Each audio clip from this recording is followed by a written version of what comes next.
का चालू करतोय लक्षात घ्या. कारण की खूप साऱ्या विद्यार्थ्यांना इकॉनॉमिक्स हा जो विषय आहे त्यामध्येच प्रॉब्लेम असतोय. कारण की इथं कसं आहे, कन्सेप्च्युअल अभ्यास आहे थोडा, थोडे कन्सेप्ट आहेत. पण राज्यसेवाचा जो पेपर आपण बघितला, आता आपण त्याचं अनालिसिस करणार आहे. कुठलाही पेपर अभ्यास चालू करण्याच्या आधी त्याचं अनालिसिस करणं गरजेचं आहे. तर त्यामध्ये फॅक्च्युअल जास्ती गोष्टी आहेत लक्षात घ्या. बरोबर आहे. मग आपण काय केलेलं आहे, आता कॉम्बिनेशन असं ठेवणार आहे आपण, की क्लासमध्ये मी तुमचे कन्सेप्ट क्लिअर करणार लक्षात घ्या. बरोबर आहे का नाही? राईट. क्लासमध्ये कन्सेप्ट क्लिअर करणार. ओके. आणि फॅक्च्युअल जे गोष्टी आहेत ते जे आपण नोट्सच बनवलेले आहेत, जे नोट्स तुम्हाला मिळणार आहेत, जे नोट्स तुम्हाला मिळणार आहेत. आणि या दोघांचं कॉम्बिनेशन, आता आपलं लेक्चर किती वाजता असणार आहे? 1 ते 3 लेक्चर असणार आहे लक्षात घ्या. राईट. तर 1 ते 3 लेक्चर असल्यानंतर आता लेक्चर झाल्यानंतर हेच अभ्यास करणं अपेक्षित आहे तुम्हाला. राईट. आणि उद्या सकाळी 10:30 वाजता आजचं जेवढं काय झालेलं असणार आहे त्याच्यावरती 1 तासाची टेस्ट असणार आहे. क्लिअर आहे. म्हणजे काय होतंय, की रोज जेवढं झालंय तेवढं जर आपण पाठांतर केलं, बरोबर आहे, तर ऑटोमॅटिकली आपल्याला चान्स वाढतोय. एक लक्षात घ्या मित्रांनो, की आपण सगळ्यांनी फॉर्म भरणं अनिवार्य आहे. बरोबर आहे आता. आणि फॉर्ममध्ये सगळ्यात महत्त्वाचा जो निर्णय आहे तो म्हणजे ऑप्शनल आपल्याला निवडायचा आहे. आलं तुम्हाला लक्षात? तर मोस्ट ऑफ द ऑप्शनल झालेलं आहे. जो जिओग्राफी आहे, बरोबर आहे. राईट. मी मागचेच बोललो होतो. मग तुमचं कुठलं आहे? सोशिओलॉजी घेणार आहे. तर जे काय आहे, तर तुमचं ऑप्शनल जो आहे, तो तुम्ही व्यवस्थित फॉर्ममध्ये भरा. राईट. आता हे आपण जर 31 मे साठी प्रिपेअर करतोय, राईट. तर इथं जे ऑफलाईनमध्ये जे अर्जुन बॅच करतायत, बरोबर आहे का नाही? तर त्यांना सिंपल शेड्यूल मी दिलेला होता आणि चे विद्यार्थी पण तो फॉलो करतायत. तर सकाळी 7 वाजता येणं अपेक्षित आहे. किती वाजता येणं अपेक्षित आहे? 7 वाजता येणं अपेक्षित आहे. चेतना कक्ष जो आहे, तो तुमच्यासाठी अलोकेटेड आहे. तर तिथं तुम्ही बसा. चेतनामध्ये शेजारचा जो वर्ग आहे, तो तुमच्यासाठी आहे. राईट. तर सकाळी 7 ते साधारण तुमचा पहिला स्लॉट जो आहे, तो 9 वाजताचा असणार आहे. राईट. तर त्यामुळे तुम्ही आजचं झालेलं रिव्हिजन करू शकता. मग तुम्ही काय करू शकता? ब्रेकफास्ट करू शकता. राईट. ब्रेकफास्ट नंतर साधारण हा जो स्लॉट आहे, राईट, या स्लॉटमध्ये तुम्ही रिव्हिजन करून पुढं टेस्ट देणं अपेक्षित आहे. तर 12 वाजतापर्यंत तुमचं टेस्टच्या नंतर अनालिसिस करणं गरजेचं आहे, की आपलं काय चुकलं, काय राईट आलं, राईट. आणि मग 12 ते 1 तुमचं लंचचा टाईम दिलेला आहे आपण तुम्हाला, राईट. आणि मग तुम्हाला माहितीच आहे 1 ते 3 आपलं लेक्चर असणार आहे. आलं तुम्हाला लक्षात? आणि पुढं मग तुमचं 10:30-11 वाजतापर्यंत जसं शेड्यूल आहे. क्लिअर आहे का? राईट. चे सेशन्स आपण तुमच्या आत्ता मॉड्यूलमध्ये ठेवलेले नाहीत. पण ज्याला गरज आहे ते नक्की ते घ्या. बरोबर आहे का नाही? तर त्याला आपण देणार आहोत सीसॅटचे. पण सहज आपण जर पेपर बघितला तर सहज पास होतोय. जो सीसॅट आहे त्याला काही वेगळं एवढं करण्याची काही गरज नाही. यूपीएससीच्या सीसॅटला थोडं खूप जास्ती करण्याची गरज आहे. थोडं नाही, खूप जास्ती करण्याची त्याला गरज राहते. आणि एम-पी-एस-सी इज व्हेरी मॅनेजेबल. आत्तापर्यंत मी तरी कुठला विद्यार्थी बघितला नाही एम-पी-एस-सीमध्ये जो सी-सॅटमध्ये फेल झालेला आहे. बघितलं का तुम्ही कुठं? राईट? नाही. राईट? सो अशा प्रकारचं आपलं असणार आहे. राईट? क्लासमध्ये काय करणार आहे आपण? कन्सेप्ट्स जास्तीत जास्त आणि त्या कन्सेप्ट्सला आधारित जे काही फॅक्च्युअल आहेत ते तुम्हाला कुठं भेटणार आहेत? ते तुम्हाला या नोट्समध्ये भेटणार आहेत. आलं तुम्हाला लक्षात? तर बघा आम्ही काय केलेलं आहे, आम्ही सगळ्या विषयांचं पहिले म्हणजे आम्ही हे करून ठेवलेलं आहे आता. राईट. काय काय केलेलं आहे आम्ही? तर तुम्ही जर इथं बघितला तर हा टॉपिक आणि मागचे 2025 ते 2015 10 वर्षाचे प्रश्न, हर एक प्रश्न वाचला आम्ही. एव्हरी क्वेश्चन 10 वर्षामध्ये जेवढे प्रिलिम्सचे आले सगळे प्रश्न वाचले आणि सब्जेक्ट वाईज त्याचं विभाजन करून ठेवलेलं आहे. सो तुम्ही जर बघितला 2025 चा पेपर, तर इकॉनॉमिक्स हे कुठले आहेत? फक्त इकॉनॉमिक्स. तसे माझ्याकडे सगळे आहेत. सायन्स अँड टेक वगैरे सगळे आहे माझ्याकडे त्याचं. राईट. म्हणजे सायन्स अँड टेक हा सिलेबसच नाही, जनरल सायन्स आहे तुम्हाला, बट सगळे आहेत माझ्याकडे. राईट. तर आता 2025 मध्ये आत्ताचा जो पेपर गेला, तर त्यामध्ये आपण बघितलं काय विचारलेलं आहे, की इकॉनॉमिक ग्रोथ आणि development professor J Kindle burger आहेत त्यांच्याबद्दल विचारलेलं होतं. बरोबर आहे. त्यानंतर आपण जर बघितलं दुसरा प्रश्न कशाबद्दल विचारलेला आहे, 2025 मध्ये टिकल डाऊन थिअरी विचारलेला आहे. बरोबर आहे. तर हे 2 प्रश्न आहेत. मग परत 2000 याच्यामध्ये 20 पॉईंट प्रोग्राम विचारलेला आहे बघा. बरोबर. इंडायसिस मध्ये एसडीजी विचारलेला आहे. राईट. एसडीजी म्हणजे आपण हे करणार आहे कंटिन्युअसली. राईट. त्यानंतर जीडीआय विचारलेला आहे. Gender related, right. Sustainable development वरती कंटिन्युअसली प्रश्न आहेत, राईट. त्यानंतर climate, national climate action programme वरती आहे, बरोबर आहे का नाही. हा 20 पॉईंट प्रोग्राम तर आपण झालेलाच आहे, बरोबर. आणि पॉवर्टीमध्ये यावेळेस काय reasons for the existence of the poverty, की बाबा पॉवर्टी का आहेत, राईट. तर पॉवर्टी का आहे असं आपण सगळ्या पेपरचं केलेलं आहे. आलं तुम्हाला लक्षात. तर इथं बघा 2024 मध्ये गनर मैड्राल मॉडेल विचारलेला होता, राईट. त्यानंतर इथं जे आहे तर काय विचारलेलं आहे, कार्लाइल आणि Ruskin definition of economy, right. म्हणजे हे काय आहे, काय दिसतं आपल्याला की फॅक्च्युअल जात आहेत जास्ती. मग हे जेवढे फॅक्ट्स आहेत ते आपल्याला थोडे पाठ करायला लागणार आहेत. आणि जरी समजा बघा आपण ही स्ट्रॅटेजी का ठेवतोय, ही स्ट्रॅटेजी का ठेवतोय, कारण की अपेक्षित आहे. आज काय झालेलं आहे तुम्ही जर बघितलं तर आपल्या एमपीएससीचा जो आता पूर्ण हे आहे बोर्ड तो बदललेला आहे, बरोबर आहे. आपण ऑलरेडी डिस्क्रिप्टिव्ह पॅटर्नकडे गेलेलो आहे, अध्यक्ष बदललेले आहेत, बरोबर आहे. जर अध्यक्ष बदललेले आहेत तर त्यांना इच्छा झाली की आपण थोडं युपीएससी स्टाईलला जाऊ कॉन्सेप्टला, ते पण आपल्याकडे असले पाहिजे आणि हे पण असले पाहिजे. म्हणजे काय आहे, एक लक्षात ठेवा, ज्या दिवशी तुम्ही परीक्षा देणार त्या दिवशी आपल्याला कारणच नाही पाहिजे, मी हे करून गेलो होतो हे आलं, हे करून गेलो होतो ते आलं. नथिंग डुईंग, सगळं करून जायचं आपल्याला. म्हणजे जे पण आलं त्यामध्ये आपण पास झालं पाहिजे. आलं का तुम्हाला लक्षात? क्लिअर आहे. आता त्या अनालिसिसवरनं त्या अनालिसिसवरनं ती अनालिसिसची शीट मी तुम्हाला आज देईल. आलं तुम्हाला लक्षात? तुमचं टेलिग्रामचा वेगळा ग्रुप बनवलेला आहे का अजून अर्जुनचा? प्रिलिम्सचा झाला नाही ना तसा, राईट. बनवलेला आहे, राईट. तर फक्त मला बघायला लागेल. मग मोहिनी मॅडमशी आज बोला आणि हे सगळं तिथं म्हणजे टाकून घ्या आणि सगळे जण ऍड आहेत का त्या टेलिग्राम ग्रुपला ते पण एकदा बघून घ्या, राईट. तर आपण जर इथं बघितलं तर हे पहिलं जो चॅप्टर आहे 17 पानांचा आहे चॅप्टर. आलं तुम्हाला लक्षात, बरोबर. आणि ह्याच्याबरोबर जो अनालिसिस केलेला आहे तो फक्त अनालिसिस नाही केला आम्ही, काय केलं मग अनालिसिस करून सगळे प्रश्न आणि प्रश्नांची उत्तरं आणि त्या प्रश्नांचं फक्त आन्सर की न देता सगळे ऑप्शन इव्हॅल्युएट केलेले आहेत. त्याचं पण मी तुम्हाला एक वाटलं तर पीडीएफ देईल, ते आपण डिस्कस पण करणार आहे क्लासमध्ये. आलं तुम्हाला लक्षात. म्हणजे काय करायचं, सगळे पीडीएफ सगळे पीवायक्यू पण तुमचे पाठ झाले पाहिजे, पाठ झाले पाहिजे. पीवायक्यू पीवायक्यू काय झाले पाहिजे, पाठ झाले पाहिजे. किती वर्षाचे, किमान 15 ते 20 वर्षाचे पीवायक्यू तुमचे पाठ झाले पाहिजे, तोंडपाठ असले पाहिजे ऑप्शन सकट, तरच तुम्हाला ही एक्झाम पार होणार आहे. तर स्ट्रॅटेजीमध्ये जसं मी परत रिपीट करतो तुम्हाला, राईट. पहिली स्ट्रॅटेजी म्हणजे काय असणार आहे आपली, राईट. पहिली स्ट्रॅटेजी म्हणजे काय असणार आहे आपली, आपण क्लासमध्ये कन्सेप्ट समजून घेणार आहे. आपल्याला जे नोट्स भेटत आहेत ते आपल्याला काय करायचे, डायरेक्टली बाय आर्ट रट्टा मारायचे आपल्याला. पण मी तुम्हाला डायरेक्ट रट्टा मारायला लावत नाहीये. पहिले संकल्पना क्लिअर करतो मी तुमची, मग तुम्हाला मी रट्टा मारायला लावतोय, राईट. तिसरी गोष्ट, तुम्हाला पीवायक्यूचं डॉक्युमेंट भेटेल त्या त्या विषयाचं, बरोबर आहे का नाही. ते पण काय करायचं, तोंडपाठ करायला लागणार. चौथी गोष्ट, आपण जे हे क्लास झाला आपला क्लास, की आपण रोज काय सोडवणार आहे, डेली टेस्ट असणार आहे आपली एमसीक्यू टेस्ट. मग त्याच्यामध्ये पण आपल्याला काय भेटेल, नवीन गोष्टी कळतील ना त्याच्यामध्ये, बरोबर आहे का नाही. मग आपण काय करायचं, आपली जी काही पुस्तक तुम्ही बनवलेली आहे त्याच्यामध्ये हे नोट्स अपडेट करायचे. हे नोट्स मध्ये अपडेट करणं अपेक्षित राहील. आलं तुम्हाला लक्षात. आता तुम्ही आता डेली एमसीक्यू सोडवले, तुम्हाला काहीतरी नवीन सापडलं त्याच्यामध्ये, लगेच तिथं लिहून टाका तिकडं. आलं तुम्हाला लक्षात. आणि पाचवी गोष्ट जी आहे ती आपली काय होणार आहे, प्रिलिम्स टेस्ट सिरीज तर होणारच आहे आपली, राईट. सहावी जी गोष्ट आहे ते म्हणजे आपल्या स्ट्रॅटेजीमध्ये सगळ्यात महत्वाची स्ट्रॅटेजी आपली ती असणार आहे की आपण आपला डेली शेड्यूल फॉलो करणार, राईट. ह्या डेली शेड्यूल फॉलो करायला मित्रांनो लक्षात घ्या, पहिले 14 दिवस जड जातील, अवघड होईल, राईट. पण एकदा तुम्ही सेट झाले मग तुम्हाला कोणी थांबू शकणार नाही.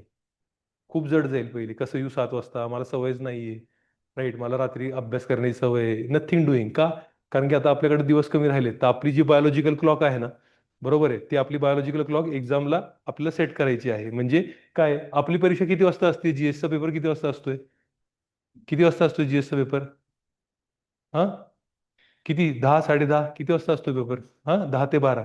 तर 10 वाजता सकाळी, म्हणून आपण ते 10:30ला टेस्ट ठेवली ना रोज.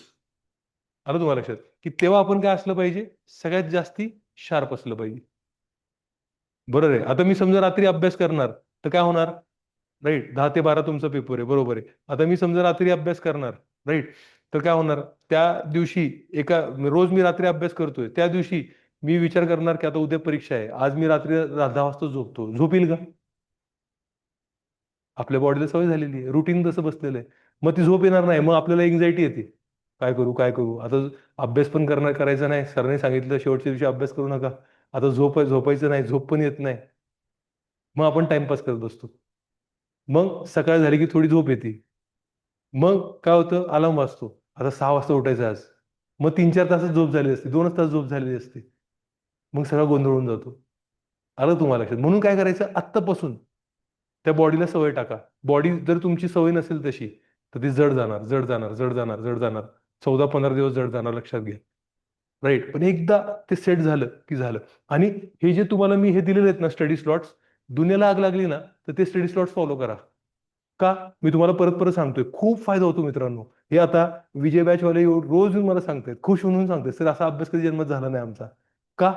कारण की आता कसं होतं, आता समजा तुम्हाला सवय लागली एकदा, की सकाळी 7ला इथं यायचा आणि 7 ते समजा 9 तुमचा अभ्यासाचा स्लॉट आहे. तर काय होतं, पहिल्यांदा तुम्ही अभ्यास करणार, सकाळी 7 वाजता झोप येणार. बरोबर आहे का नाही? सकाळी 7 वाजता भूक लागणार. मोबाईल बघण्याची इच्छा होणार. पण एक 10-15 दिवस हे केलं, की 7 वाजले, की तुमच्या ब्रेनला, तुमच्या माइंडला मेसेज गेला, की आपल्याला काय करायचंय? अभ्यास. सवय लागून जाते. मग सगळं साईडला होतं. भूक-बीक. बरोबर 9 वाजले की नाश्ता. तेव्हाच भूक लागणार बॉडीमध्ये. बरोबर आहे का नाही? मग झोपायचा टाईम तुमचा 12 ते 1 असेल, तेव्हाच झोप येणार बरोबर. आलं तुम्हाला लक्षात? मग ते एवढं सेट झालं पाहिजे आपलं. प्रोफेशनल आपण राहायला पाहिजे. आलं तुम्हाला लक्षात? म्हणजे बॉडीला एकदम तुम्ही मेसेज दिलाय, आत्ता जेवायचं, आत्ता अभ्यास करायचं, राईट, आत्ता झोपायचं. म्हणजे काय होतं, नाहीतर तुम्ही काय करता, कधी झोपता, कधी उठता, कधी खाता, कधी चहा पिता. मग बॉडी कन्फ्यूज असते. बॉडी कन्फ्यूज असते ना, तर बॉडी एफिशियंट नाहीये. आर यू अंडरस्टँडिंग दिस? बॉडीमध्ये काय नाहीये? एफिशियन्सी नाहीये. तर एफिशियन्सी ठेवण्यासाठी बॉडीला एकदम क्लिअर कट मेसेज देणं चालू करा, की मी एवढं वाजता उठणार, एवढं वाजता झोपणार. आणि काही जरी झालं, काल एक मुलगी आली, मला सांगितलं तिने, सर मला किती कंटाळा आला तरी मी शेड्यूल फॉलो करते बस. आणि त्या शेड्यूलमुळे काय होतंय, एव्हरी डे आता 10-15 दिवस झाले त्यांना शेड्यूल फॉलो करून. तर काय झालंय, त्यांची एफिशियन्सी वाढायला लागली. कमी वेळेत जास्ती अभ्यास व्हायला लागलाय म्हणते ती. आलं तुम्हाला लक्षात? म्हणून ट्रस्ट करा, एकत्र बसा. कसं असतं, आज मला मोटिवेशन कमी होतंय, राईट, मी हिला बघणार की ही बसलेली आहे, बरोबर, तर मला पण बसायला लागणार. आलं तुम्हाला लक्षात? मग ते कसं होतंय, हे सगळं एक दुसऱ्याचं बघून आपण जास्ती अभ्यास करतो. घरी बसून अभ्यास होणार नाही. एकटं राहून अभ्यास होणं अवघड आहे. कळते का तुम्हाला? राईट.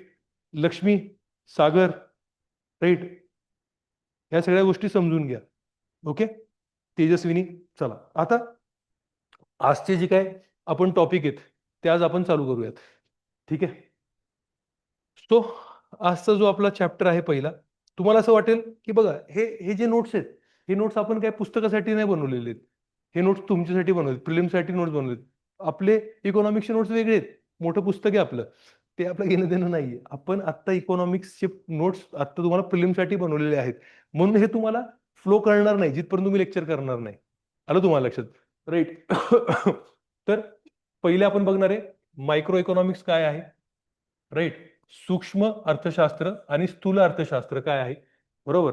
तर पहिली गोष्ट आपल्या लक्षात आलं पाहिजे, लक्षात घ्या मित्रांनो, काय लक्षात आलं पाहिजे, की इकॉनॉमिक्स म्हणजे काय. इकॉनॉमिक्स म्हणजे काय, की जे साधनं आहेत, रिसोर्सेस, हे दुर्मिळ आहेत, हे मर्यादित आहेत, बरोबर. आणि आपले जे डिमांड्स आहेत, राईट, डिमांड्सला मराठीत काय म्हणतो आपण, हा, मागणी. जे मागणी आहेत ते अनलिमिटेड आहेत. सो हे कसे आहेत, रिसोर्सेस लिमिटेड, दुर्मिळ, स्केर्स. आणि नीड्स कसे आहेत, अनलिमिटेड. तर ह्याच्यामध्ये समन्वय कसा घडवायचा, तर त्यासाठी एक विषय येतो जन्माला. त्या विषयाचं नाव आहे अर्थशास्त्र, राईट. So economics. काय करतं इकॉनॉमिक्स? इकॉनॉमिक्स तुम्हाला वेगवेगळे साधनं देतं, टूल्स देतं, ज्या टूल्स वापरून तुम्ही काय करू शकता, अनालिसिस करू शकता. ज्या टूल्स वापरून तुम्ही काय करू शकता, अनालिसिस करू शकता. आणि या अनालिसिस मधनं तुम्हाला उत्तर भेटतं की तुम्ही हे साधनं वापरून कसं काय, सगळे नाही, ऑल कधीच होत नाही, बट मॅक्सिमम मॅक्सिमम तुम्ही काय सॅटिस्फाय करू शकता, मागणी सॅटिस्फाय करू शकता. बरोबर आहे का नाही? म्हणजे थोडक्यात काय, इकॉनॉमिक्स कशासाठी आहे, right? Optimum utilisation of resources, साधनांचा, राईट, सगळ्यात उत्तम वापर कसा करायचा, हे शोध घेण्यासाठी एक विषयचा उगम झालेला आहे. त्या विषयाचं नाव काय आहे, अर्थशास्त्र. आलं का तुम्हाला लक्षात? अर्थशास्त्र म्हणजे काय आहे, की एक शास्त्र आहे ज्यामध्ये आपण काय करतो, की आपल्याकडे जे साधनं आहेत त्या साधनांचा बेस्ट वापर कसा करता येईल, राईट? तो जर बेस्ट वापर आपण केला तर जास्तीत जास्त लोकांच्या मागण्या पूर्ण होतील. म्हणजे एफिशियंट युटिलायझेशन ऑफ रिसोर्सेस. आलं तुम्हाला लक्षात? आता इकॉनॉमिक्सचे दोन ब्रांचेस आहेत. इकॉनॉमिक्सचे दोन ब्रांचेस आहेत. बरोबर आहे.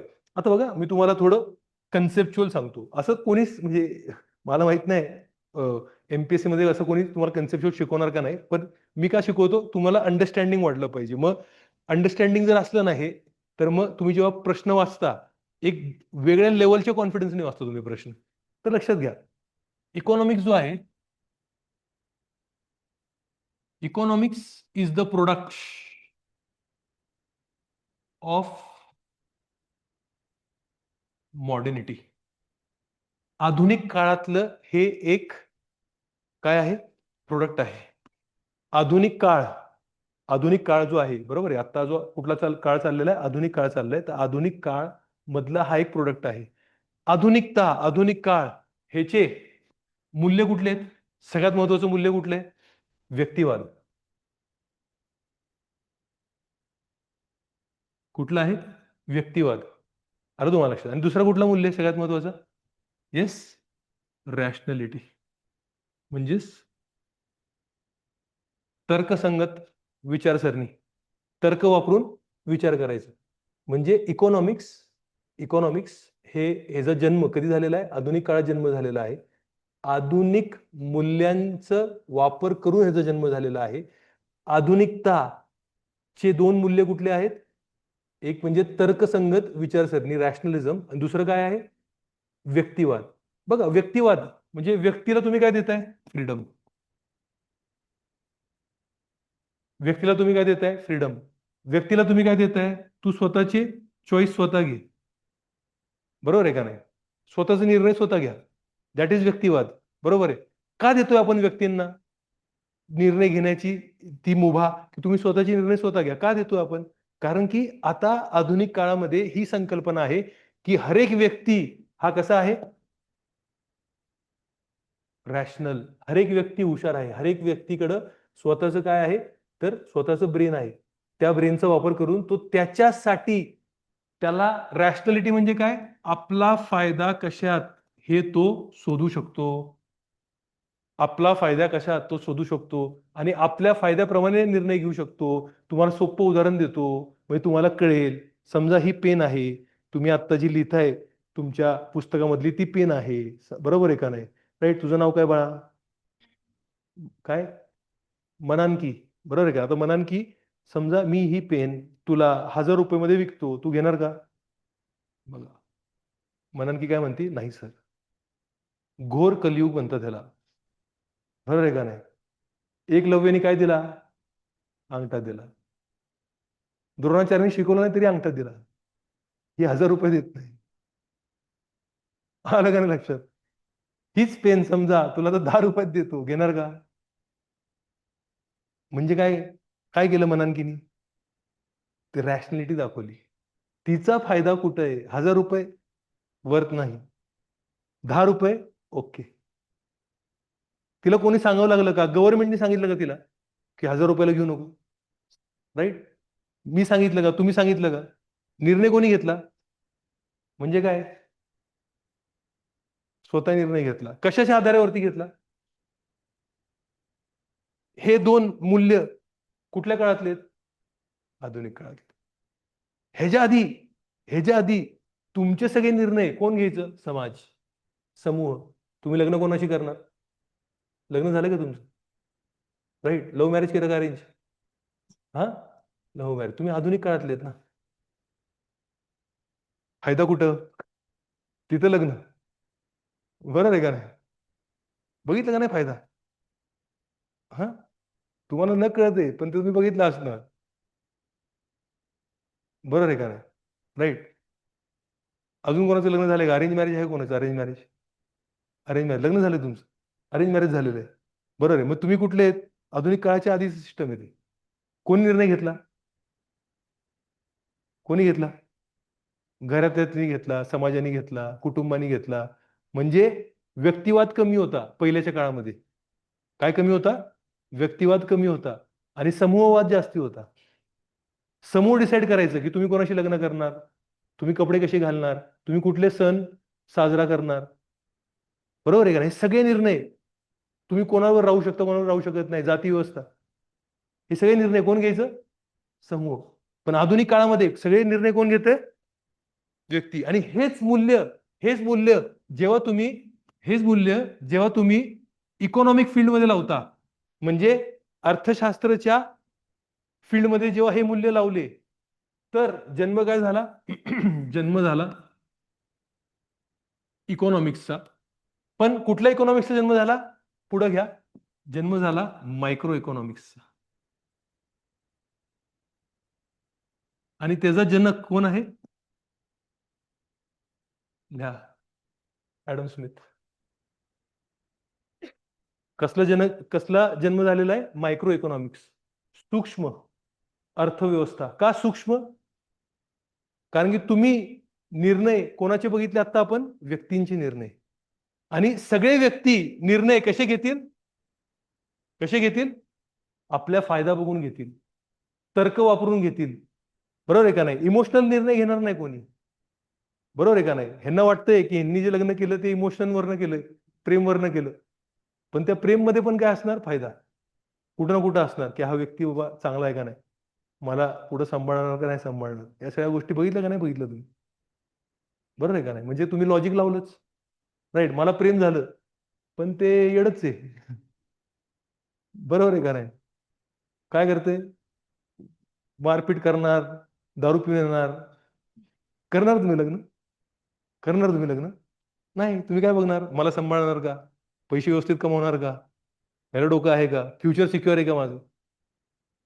म्हणजे न कळत कळत आपण ह्याला प्रेम बोललो, काही बोलला याला, पण हा काय आहे? मॅडम विचारत पडले राव, मी प्रेम केलं का काय केलं? बिझनेस डील केली मी. राईट. सो काय आहे हा निर्णय? कसा आहे हा? रॅशनल निर्णय. कसा आहे? रॅशनल. पण फंडा काय आहे?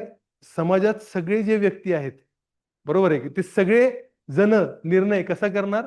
वैयक्तिक करणार. आणि तसं जेव्हा वैयक्तिक लेवलला निर्णय होत जाणार, तेव्हा या पेनला डिमांड आहे का नाही, हे आपण काय ठरवू शकतो?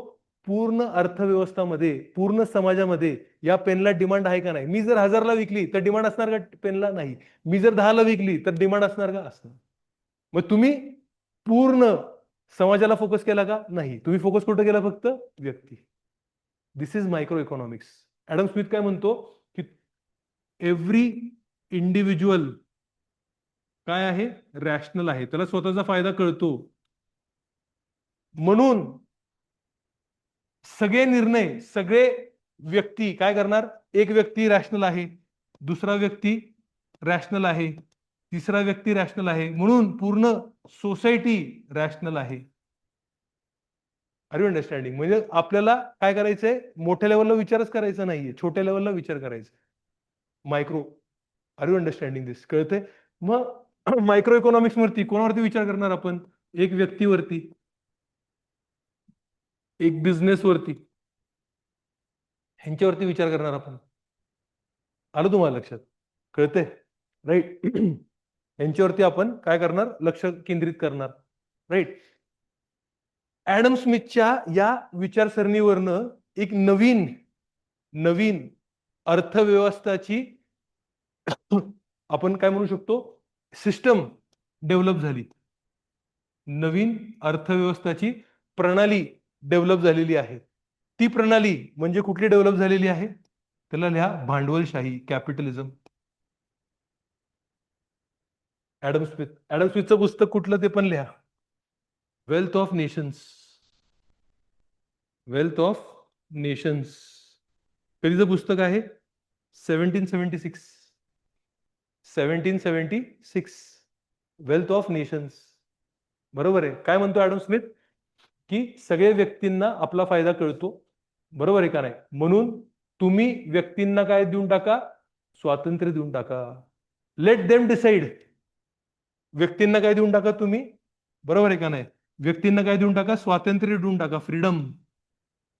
त्यांना डिसाइड करून द्या, what to produce, how to produce, how much to produce, म्हणजे काय उत्पन्न केलं पाहिजे, किती उत्पन्न केलं पाहिजे, कोणासाठी उत्पन्न केलं पाहिजे, हे सगळे निर्णय कोणी कोणी घेतले पाहिजे, व्यक्तीने घेतले पाहिजे, ना की शासननी, ना की गव्हर्नमेंटनी, ना की राज्यांनी. राज्यांनी निर्णय घ्यायचे नाहीत, कोणी घ्यायचे, व्यक्तीने. आणि व्यक्ती कशावरनं निर्णय घेणार, हे कशावरनं निर्णय घेणार, त्याला फायदा होतोय का नाही. फायदा कधी होणार, फायदा कधी होणार, फायदा कधी होणार, डिमांड अँड सप्लाय मेकॅनिझम आहे. डिमांड अँड सप्लाय मेकॅनिझम आहे. मी जर ही पेन 1000 रुपयाला सप्लाय करतोय, सप्लाय म्हणजे विकतोय, सप्लाय मी सप्लायर झालो ना, मी विकतोय, पण 1000 रुपयाला कोणी डिमांडच करत नाही, बायच करत नाहीये, मग माझा फायदा होणार आहे का. मी बनवलं म्हणजे मी काहीतरी माझा टाइम लावला, माझे पैसे लावले याच्यामध्ये आणि बनवलं, पण हे जे वस्तू मी बनवली ते कोणी घेतच नाहीये. आलं तुम्हाला लक्षात, कोणी घेतच नाहीये, मग मी बनवून काय अर्थ आहे का, माझा फायदा आहे का, नाही. पण मी जर ही वस्तू बनवली 5 रुपयामध्ये, 6 रुपयामध्ये आणि तुम्हाला 10 रुपयामध्ये विकू शकतोय, म्हणजे मी सप्लाय करतोय 10 रुपयाला, तुमचं डिमांड आहे 10 रुपयाला, म्हणजे काय आहे, डिमांड आणि सप्लाय हे जे आहे, हे यंत्रणा जे आहे डिमांड आणि सप्लाय, ते ठरवतंय what to produce, how to produce, when to produce, how much to produce. हे सगळे निर्णय कोण कोण घेणार आहे, डिमांड आणि सप्लाय मेकॅनिझम मार्केटमध्ये कोण घेणार आहे, डिमांड आणि सप्लाय मेकॅनिझम. आलं तुम्हाला लक्षात. तर डिमांड आणि सप्लाय, डिमांड आणि सप्लाय. सो ह्याचा अर्थ काय झाला, ह्याचा अर्थ काय झाला, हे मनानकीला मी सांगितलं होतं का की 1000 रुपयाला घेऊ नको, नाही. म्हणजे ह्याचा अर्थ काय झाला, लिहा, ऍडम स्मिथ काय म्हणतो, गव्हर्नमेंटचा हस्तक्षेप नको, गव्हर्नमेंटचा हस्तक्षेप नको. R you understanding. कॅपिटलिझम मध्ये हेच आहे ना, गव्हर्नमेंटचा हस्तक्षेप नाही. कॅपिटलिझम मध्ये काय असतं, व्यक्तीला काय असते, स्वातंत्र्य असते, बरोबर आहे का नाही, आणि व्यक्तीला स्वातंत्र्य असते, स्वातंत्र्यता असते, म्हणून व्यक्ती निर्णय घेतो. जर व्यक्ती निर्णय घेत असेल तर मालक पण कोण असणार, व्यक्ती. म्हणून कॅपिटलिझम मध्ये, बरोबर आहे का नाही, कॅपिटलिझम मध्ये राईट, ओनरशिप कोणाकडे राहते, मालकी कोणाकडे राहते, व्यक्तीकडे. खाजगी मालकी आहे, खाजगी मालकी आहे. गव्हर्नमेंटची मालकी आहे का याच्यामध्ये, गव्हर्नमेंटचा काही संबंध नाही. अरे कळतंय का, सोपं वाटतंय का, बरोबर आहे का नाही. तर आपण जर आता हे जर कन्क्लुजन काढलं, ऍडम स्मिथ काय म्हणला, फादर ऑफ मायक्रो इकॉनॉमिक्स. काय केलं त्यांनी, कॅपिटलिझम, कॅपिटलिझमचा जनक आहे तो, म्हणजे भांडवलशाहीचा जनक आहे तो, बरोबर आहे का नाही. कॅपिटलिझम म्हणजे काय आहे, modern values, modern values applied to economics. कुठले दोन मॉडर्न व्हॅल्यूज अप्लाय केले आपण, व्यक्तिवाद आणि रॅशनॅलिटी, बरोबर राईट. कॅपिटलिझमचा तो काय आहे, जनक आहे. पुस्तक कुठलं होतं त्याचं, वेल्थ ऑफ नेशन्स. कधीचं होतं, 1776, वेल्थ ऑफ नेशन्स. कॅपिटलिझम म्हणजेच काय असतं, कॅपिटलिझम म्हणजे प्रायव्हेट ओनरशिप, राईट. कॅपिटलिझम म्हणजेच काय असते, गव्हर्नमेंट, राईट, हस्तक्षेप कमी करा किंवा नका करू, राईट. का का तुम्ही कमी करा, कारण की सगळे निर्णय कोण घेणार, मार्केट घेणार निर्णय, निर्णय कोण घेणार, मार्केट. मार्केट म्हणजे कोण? Demand and supply. Demand and supply कशावरनं ठरतो? प्रॉफिट, नफा. म्हणजेच काय झालं? म्हणजेच काय झालं? राईट. आपले जे मॉडर्न व्हॅल्यूज आहेत त्यामधली रॅशनॅलिटी. बरोबर आहे का नाही? मी भावुक होऊन ही पेन बनवणार का? 1000 रुपयाला कोणी विकत घेत नाही तर नाही. भावना साईडला. बरोबर आहे का नाही? लग्न आपण भावनांनी, ठीक आहे, भावना आपल्याला वाटतं आहेत, पण काय विषय मेन आहे? आपलं काय असलं पाहिजे? प्रॉफिट, नफा. आपलं जीवन सुरळीत झालं पाहिजे. आलं तुम्हाला लक्षात? कॅपिटलिझम. अजून कॅपिटलिझम मध्ये आपण काय बघतो? राईट, प्रायव्हेट ओनरशिप आहे, गव्हर्नमेंटचं यू कॅन से इंटरफिअरन्स कमी आहे. सगळे निर्णय कोण घेत आहे? Market. Market makes the decisions. Markets म्हणजे कोण? Demand and supply. मार्केट म्हणजेच कोण? इंडिव्हिज्युअल. कारण की इंडिव्हिज्युअलच ठरवतात ना डिमांड अँड सप्लाय. इंडिव्हिज्युअली ठरवलं ना. मी ठरवलं सप्लाय मी 1000ला करणार, तिने ठरवलं मला डिमांड नाही 1000ला. आर यू अंडरस्टँडिंग दिस? ह्यालाच काय म्हणणार? Market mechanism. Market mechanism. ह्यालाच काय म्हणतं जातं? जेव्हा गव्हर्नमेंट हस्तक्षेप होत नाही त्याला फ्रेंच शब्द त्यांनी कुठला वापरला? लेझेस फेअर. लेझेस फेअर हा शब्द तुम्हाला एक्झामला येऊ शकतो. Laissez faire. लेझेस फेअर हा फ्रेंच शब्द आहे. लेझेस फेअर म्हणजे काय? Let market regulate itself. Let market regulate itself. Laissez faire. किंवा त्याला काय म्हटलं जातं? Invisible hand. इनविजिबल हँड हे पण याला म्हटलं जातं. काय म्हटलं जातं याला? Invisible hand. का? कारण की मी जसं सांगितलं, मननकीला कोणी सांगितलं का 1000ला घेऊ नको? Invisible hand. बरोबर आहे का नाही? कोणीतरी तिला काय केलं? गाईड केलं. पण कोणी गाईड केलं ते कळलं नाही आपल्याला. इनविजिबल म्हणून त्याला काय म्हटलंय?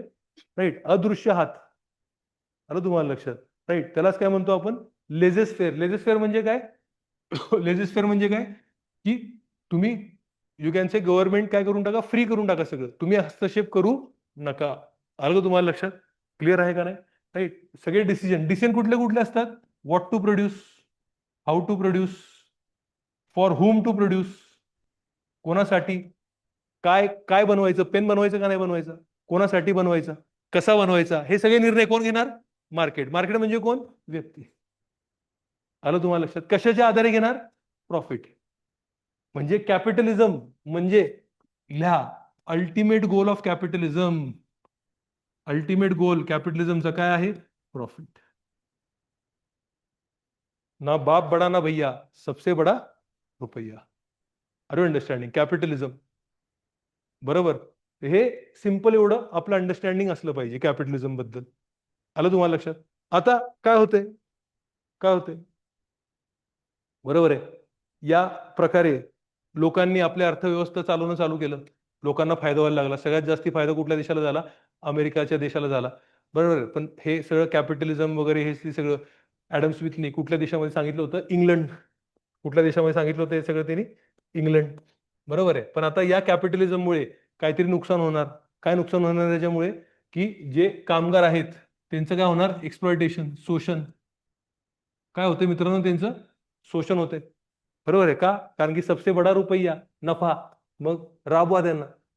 बरोबर आहे का नाही? जे कामगार वर्ग आहे त्यांना 15 तास 16 तास राबवलेलं आहे काम करून. बरोबर आहे का नाही? म्हणजे ते 30-35 वर्षांना ते मरूनच जायचे. एवढं त्यांच्याकडनं काम करून घेतलेलं आहे. बरोबर आहे का नाही? आणि ह्यांना काहीच हक्क नव्हते. कोणाला हक्क नव्हते? कामगार वर्गांना. म्हणून कामगार वर्गांना एवढं जेव्हा राबवलं, मशीनवरती त्यांना काम करायला लावलं, मग कामगार वर्ग म्हणला, ही प्रणाली नको, ही व्यवस्था नको, आपल्याला काहीतरी वेगळी पर्यायी व्यवस्था पाहिजे. तर काय पाहिजे पर्यायी व्यवस्था? तर कॅपिटलिझमच्या एक्सप्लॉयटेशनमुळं पर्यायी व्यवस्था, अल्टरनेटिव्ह सिस्टीम ह्याच्यावरती विचार करण्यात आला, जिथं कामगारचं शोषण नाही होणार. जिथं कामगाराचं शोषण नाही होणार. बरोबर आहे का नाही? कारण की तुम्ही विचार करा, समाजात बहुसंख्या कोणाची असणार? कामगार असणार का मालिकची असणार? कामगाराची असणार. आणि बहुसंख्याक लोकांचं काय होतंय? शोषण होतंय. मग ते बरं आहे का? नाही. बहुसंख्याक लोकांचं शोषण होतंय आणि कोणाला फायदा होतोय?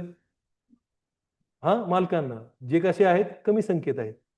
आलं तुम्हाला लक्षात? बरोबर आहे. म्हणून काहीतरी पर्यायी व्यवस्था असली पाहिजे. मग ती पर्यायी व्यवस्था ची संकल्पना, त्या संकल्पनाला नाव काय दिलं गेलं? सोशलिझम. समाजवाद. मराठीत काय लिहिणार? लिहा, समाजवाद. समाजवाद म्हणजे काय? सोपी सरळ संकल्पना आहे की जे मालकी हक्क आहे ती मालकी हक्क कोणाला देऊन टाका? समाजाला. समाज म्हणजे काय? समाज म्हणजे समाजाच्या अ, वतीने कोणीतरी काम केलं पाहिजे ना. तर समाज म्हणजे कोण? शासन, गव्हर्नमेंट. तर गव्हर्नमेंटला काय करून टाका तुम्ही इकडं? गव्हर्नमेंटला तुम्ही काय करून टाका? मालक करून टाका. ओनर. ओनर हे गव्हर्नमेंटला करून टाका. बरोबर आहे का नाही? म्हणजे सगळं जे प्रॉफिट आहे, बरोबर आहे का नाही? प्रॉफिट, सगळं जे प्रॉफिट आहे ते कोणाकडे जाईल? गव्हर्नमेंटकडे. आणि गव्हर्नमेंट काय करेल? जे गरीब लोक आहेत, जे कामगार वर्ग आहे, त्यांचं कल्याणकारी, त्यांचं कल्याण व्हावं म्हणून कल्याणकारी योजना आणतील. उदाहरण, हे प्रॉफिट कसं वापरलं जाणार? फ्री आरोग्य सेवा, बरोबर आहे का नाही? फ्री शिक्षण. आलं तुम्हाला लक्षात? या सगळ्या गोष्टींसाठी वापरलं जाईल. म्हणजे सगळ्या लोकांना समाजामध्ये चांगला दर्जा मिळेल, चांगलं स्थान मिळेल, त्यांची जीवनशैली, बरोबर आहे का नाही? रा राहणीमान आपण म्हणू तर राहणीमान कसं होईल? सगळ्यांचं सुधरेल. आलं तुम्हाला लक्षात? तर हे आहे सिंपल समाजवादीची समाजवादाचा संकल्पना ही आहे. बरोबर. आता हे पेपरवरती भारी वाटतंय की नाही नाही सगळ्यांचं कल्याण होईल, सगळ्यांचं जीवन चांगलं होईल. तिथं काय होत होतं? भांडवलशाहीमध्ये प्रॉफिट फक्त कोणाकडे जात होतं? मालकांकडे जात होतं, भांडवलदारांकडे जात होतं आणि यांचं शोषण होत होतं. सगळं प्रॉफिट यांच्याकडे जातंय. इथं तर समाजात सगळ्या घटकांचा फायदा होतोय. बरोबर आहे का नाही? सगळं चांगलं वाटतंय. राईट. पण हे सगळं पेपरवरती होतं. हे अंमलबजावणी होऊ शकते का याची? नाही. का? कारण की मी जर मालक असेल किंवा तुम्ही विचार करा ना, मी कशाला? तुम्ही पण मालक असाल. तुम्ही स्वतःहून तुमची संपत्ती, तुमची खाजगी मालमत्ता, तुमचे फॅक्टरी तुम्ही देणार का गव्हर्नमेंटला? देणार का तुम्ही गव्हर्नमेंटला? गव्हर्नमेंटला देणार नाही. म्हणून हे सगळं पेपरवरती चांगलं वाटलं, पण हे अंमलबजावणी झाली नाही. बरोबर आहे का नाही? खूप सारे विचारवंत आले. एक्झाम्पल लिहा. सेंट सायमन,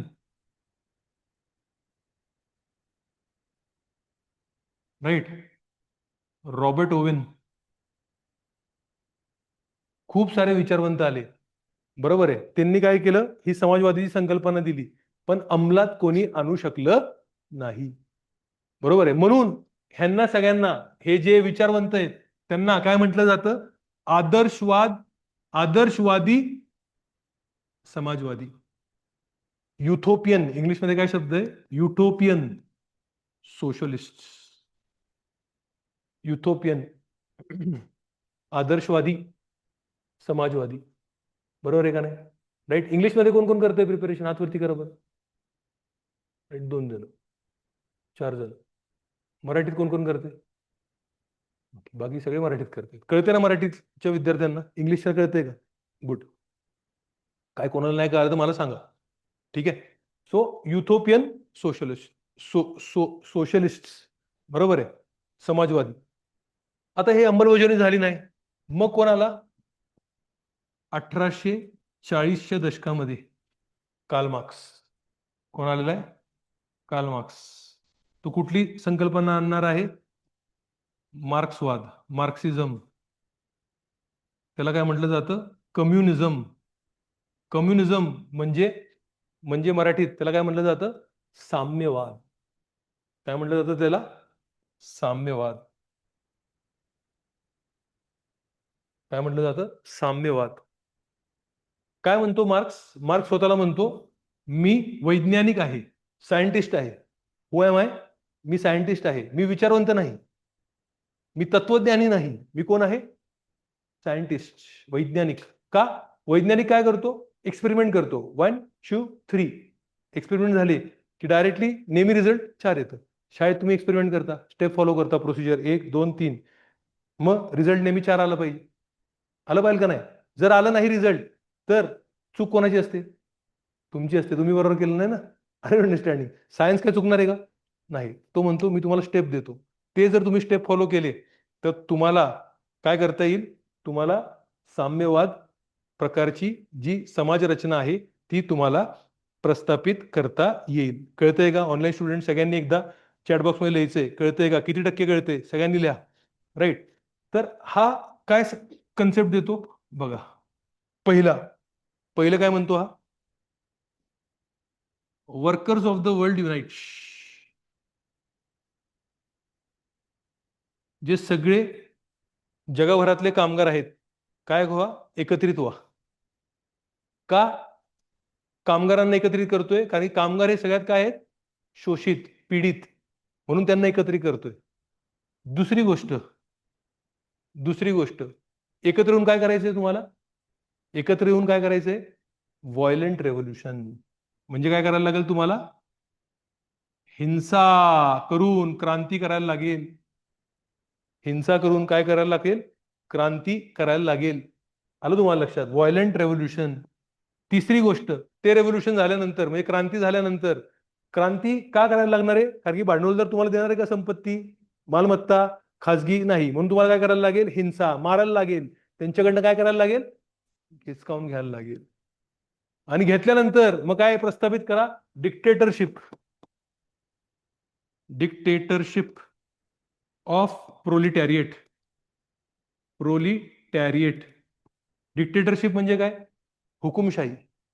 हुकुमशाही कोणाची? प्रोलिटॅरिएट. प्रोलिटॅरिएट हा शब्द कोणासाठी वापरतो? तो कामगारांसाठी. कामगारांमधनं कोणाला तरी काय बनवायला लागेल तुम्हाला? कामगारांमधली हुकुमशाही म्हणजे कामगारांमधला कुठला तरी एक हुकुमशाह बनवायला लागेल तुम्हाला. आलं तुम्हाला लक्षात? त्याला का बनवायला लागेल? कारण की अजून पण भांडवलदार राहिले असतील समाजात, जेवढे राहिलेत त्यांना पण तुम्ही काय करा? संपून टाका. त्यांची पण मालमत्ता काय करा? हिसकून टाका. मग काय प्रस्थापित होईल? मग सोशलिझम, समाजवाद, आणि शेवटी काय प्रस्थापित होईल? कम्युनिझम. कम्युनिझम प्रस्थापित होईल. पॉलिटिकल सायन्स आहे कोणाचं ऑप्शन? पॉलिटिकल सायन्स ह्याच्या आधी कोणी इकॉनॉमिक्स अभ्यास केलेला आहे का? प्रिलिम्स दिलेली आहे का? केलेला अभ्यास, बरोबर आहे का नाही? तर आता इथं विचार करा आणि मला सांगा बरं की समाजवाद, हा समाजवाद आहे ना, आणि हा साम्यवाद आहे, त्यामध्ये फरक काय? कोण सांगेल मला? कोण सांगेल मला? समाजवाद आणि साम्यवाद मध्ये काय फरक आहे? हम्म.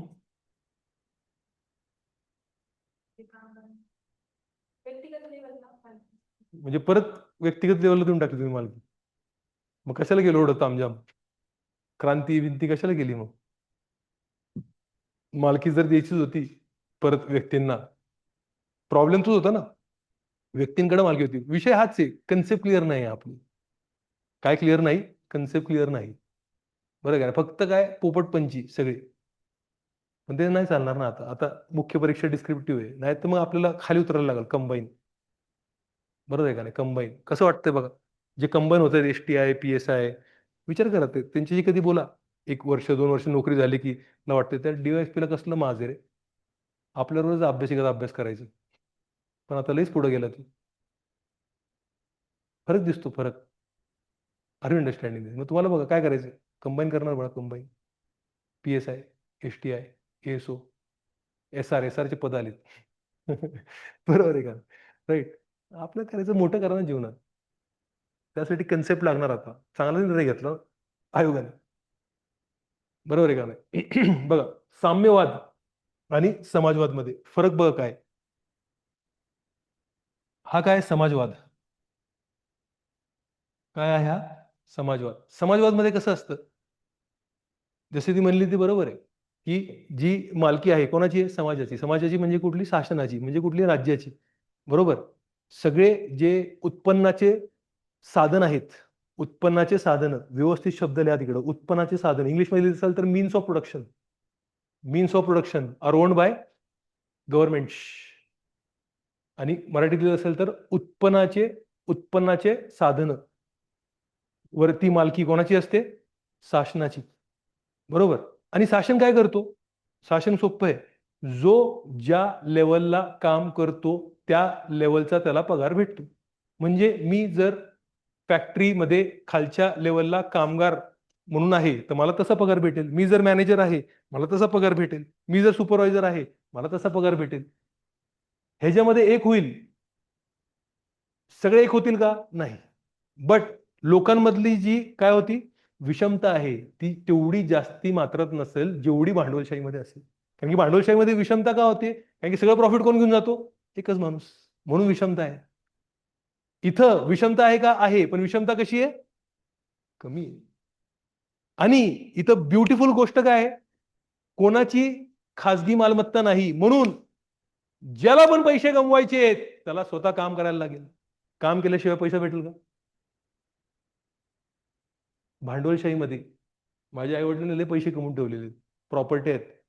मला काय भेटते? भाड्याची इन्कम भेटते मला. मी इथं कशाला शिकवतो तुम्हाला? माझा वेळ जात नाही. तुमचा वेळ जात नाही. म्हणून आपण इथं काय करायला जातो? चर्चा करायला येतो इथं. आलं ना लक्षात तुम्हाला? भांडवलशाहीमध्ये शक्य आहे. बरं आहे का? मला पैसे भेटले नाही भेटले. आपलं आई वडिलांनी लय कमवून ठेवलेले. आई वडील, आजोबा. आपलं काय भेटतंय? भाडं भेटतंय आपल्याला. मी आलो नाही कामाला उद्यापासून तरी मी जगणार आरामात. आलं तुम्हाला लक्षात? हे कशामध्ये आहे? भांडवलशाही. समाजवादी चळवळ समाजवादमध्ये असणार का? मला काय करायला लागेल? काम. कारण की उत्पन्नाचे सगळे साधनं कोणाची आहेत? म्हणजे मला भाडं भेटेल का? माझ्याकडे खाजगी मालमत्ताच नाही, तर भाडं कुठनं भेटणार? चांगली गोष्ट आहे ना? फुकट कोण खाऊ शकतं का? आलं तुम्हाला लक्षात? तू असं बघती बाळा, की मी फुकट खातोय असंच बघती. सर फुकटच खातोय. राइट. क्लिअर. आता पुढं हे काय आहे? साम्यवाद. काय आहे? साम्यवाद. साम्यवादमध्ये कसं असणार? लक्षात घ्या. इथं कसं होतं? Each according to his work. म्हणजे जो ह्याच्यामध्ये असं होतं ना, जो तुम्ही जेवढं काम कराल तेवढं तुम्हाला पैसे. बरोबर आहे का नाही? साम्यवादमध्ये बघा कशी गेम आहे.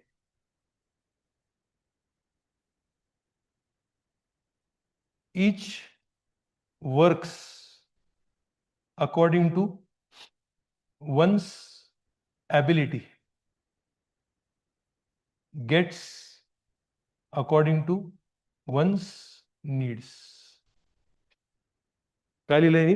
की तुम्ही तुमच्या क्षमता प्रमाणे काम करणं अपेक्षित आहे. कशाप्रमाणे? क्षमता, ॲबिलिटी.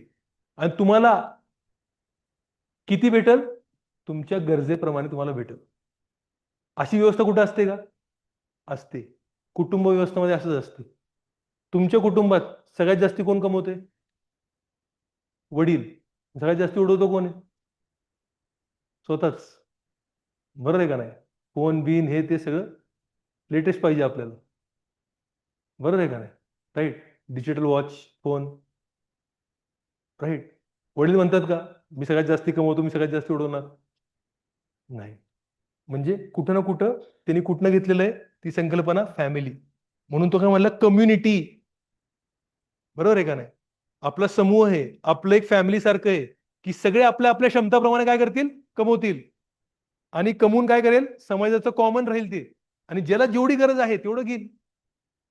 तुम्हाला आता गरज जास्ती, तुम्ही अभ्यास जास्ती करताय. तुम्ही इथं आले पुण्यात. पुण्यात राहण्या खाण्याचा खर्च तुमचा जास्ती होतोय. तुम्ही जास्ती घेताय. आलं तुम्हाला लक्षात? तुमचं कुटुंब असं म्हणतंय का जास्ती? कमवत काहीच नाही. खर्च जास्ती. आलं तुम्हाला लक्षात? कळतंय? साम्यवादी आणि समाजवादमध्ये फरक काय आला का? आलं तुम्हाला लक्षात? कळतंय का? Yes, no, no, yes. Clear? इथं प्रायव्हेट प्रॉपर्टी असणार का? प्रायव्हेट प्रॉपर्टी कम्युनिझममध्ये नाही. सगळी प्रॉपर्टी, सगळी मालकी कोणाची? समाजाची. कम्युनिटी. काय शब्द वापरला त्यांनी इथं? कम्युनिटी. म्हणून काय शब्द आलेला आहे? म्हणून काय शब्द आलेला आहे? कम्युनिझम. काय शब्द आलेला आहे? कम्युनिझम. साम्यवाद. काय शब्द आलेला आहे? कम्युनिझम. जे आहे साम्यवाद हा शब्द आलेला आहे. आलं तुम्हाला लक्षात? कळतंय का? आतापर्यंत कळालंय का काय काय? एकदा सगळं रिवाइज करून घ्या, मग आपण पुढे जाऊया. 2 मिनिटं देतो तुम्हाला.